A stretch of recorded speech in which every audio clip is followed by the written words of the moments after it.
Hello friends, Assamese Kids Learning Habole আপোনালোকক স্বাগতম জনাইছো। আজিৰ ভিডিঅ'টিত মই আমাৰ শিশুসকলৰ কাৰণে মহাপুৰুষ শ্ৰীমন্ত শংকৰদেৱৰ জীৱনৰ ওপৰত এখন সৰু ৰচনা লৈ আহিছো। গতিকে ভিডিঅ'টি শেষলৈ চাবলৈ নাপাহৰিব আৰু যদি ভাল পায় তেন্তে লাইক আৰু শেয়াৰ কৰি দিব। লগতে আজি যদি প্ৰথমবাৰৰ বাবে আমাৰ ভিডিঅ' চাইছে তেন্তে চেনেলটো সাবস্ক্ৰাইব কৰি কাষত থকা বেলটো চুই অল কৰি দিব। আহক তেন্তে আজি ভিডিঅ'টি আৰম্ভ। নৱবৈষ্ণৱ ধৰ্মৰ প্ৰৱৰ্তক মহাপুৰুষ শ্ৰীমন্ত শংকৰদেৱৰ 1317 ইংৰাজী 1449 চনৰ আহিন মাহৰ শুক্লা দশমী তিথিত নগাঁৱৰ বৰদোৱাৰ আলিপুখুৰী নামৰ ঠাইত জন্ম হৈছিল।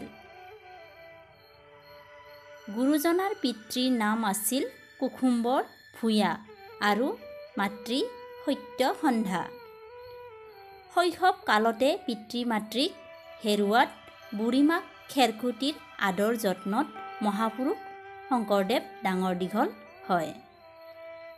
12 বছৰ বয়সত বুঢ়ীমাকে মহেন্দ্ৰ কন্দলীৰ তলত শিক্ষা গ্ৰহণ কৰিবলৈ শংকৰদেৱক নাম লগাই দিছিল। আকাৰ ইকাৰ নিশিকাকৈয়ে মহাপুৰুষ জনাই কৰতল কমল কমল দল নয়ন এই পদ্ধতি ৰচনা কৰিছিল। 1470 চনত সূৰ্যৱতীক বিয়া কৰাইছিল যদিও এটি কন্যা সন্তান জন্ম দিয়ে সূৰ্যৱতী ঢুকাইছিল। ইয়াৰ বহু বছৰ পিছত গুৰুজনাই পুনৰ সংসাৰ পাতিছিল। মহাপুৰুষ শংকৰদেৱে 12 বছৰত দুবাৰকৈ তীৰ্থ ভ্ৰমণ কৰিছিল। দ্বিতীয়বাৰ তীৰ্থ ভ্ৰমণৰ অন্তত গুৰুজনাই অসমত নৱবৈষ্ণৱ ধৰ্ম প্ৰৱৰ্তনৰ পাতনি মেলিছিল।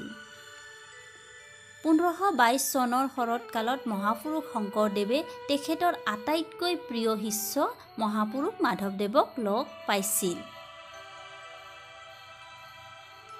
শংকৰদেৱ আৰু মাধৱদেৱৰ মিলনৰ সময়খিনিক মণিকাঞ্চন সংযোগ বুলি কোৱা হয়। অসমত নৱবৈষ্ণৱ ধৰ্ম প্ৰচাৰ কৰিবৰ বাবে গুৰুজনাই বিভিন্ন কাব্য নাট গীত ভক্তিমূলক গ্ৰন্থ আদি ৰচনা কৰিছিল। মহাপুৰুষ শংকৰদেৱৰ ৰচনাৱলী সমূহ হ'ল হৰিচন্দ্ৰ উপাখ্যান, ৰুক্মিণীহৰণ কাব্য, বলিচলন, অমৃত মন্থন, অজামিল উপাখ্যান, কুৰুক্ষেত্ৰ,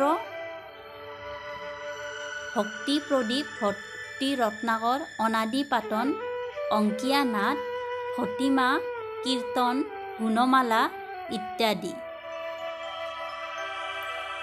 জগতগুৰু মহাপুৰুষ শংকৰদেৱে 1568 চনত 119 বছৰ বয়সত কোচবিহাৰৰ ভেলা মধুপুৰ সত্ৰত ইহলীলা সম্বৰণ কৰে।